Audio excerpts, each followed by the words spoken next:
আজকের গল্পটা দাদির বাড়ির এবং নানির বাড়ির, অর্থাৎ এক দাদির দুই নাতনি এবং এক নানির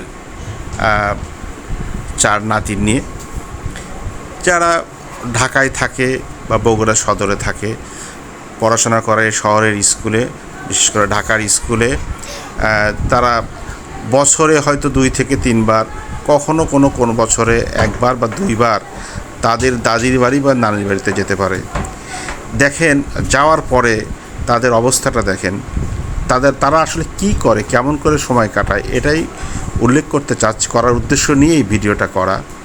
আমরা ঢাকাতে তাদের হাতে সবসময় কি তুলে দিই? মোবাইল তুলে দিই, যার ফলে তারা মোবাইল, টেলিভিশন, কার্টুন নিয়ে ব্যস্ত থাকে। কিন্তু তারা যখন প্রকৃতির মাঝে ফিরে যায়, তারা কিন্তু ওই মোবাইল, ওই টেলিভিশনের কথা ভুলে যে তারা নিজ আনন্দে তাদের সময়টা কাটায়, এই প্রকৃতির সাথে, এই গ্রামের লোকজনের সাথে, এই গরু ছাগল নিয়ে তারা মেতে ওঠে বিভিন্ন খেলায়।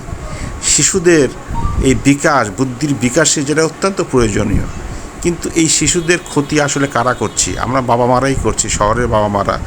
বিশেষ করে আমাদের সময় আমরা ভালো থাকার জন্য, একটু সেফ থাকার জন্য তাদের হাতে তুলে দিচ্ছি মোবাইল, তাদের হাতে তুলে দিচ্ছি টেলিভিশন। কিন্তু তারা যদি এই প্রকৃতির সময়টা পেত, প্রকৃতির সান্নিধ্য পেত, তাদের হয়তো জীবনটা আরও আনন্দময় হতো।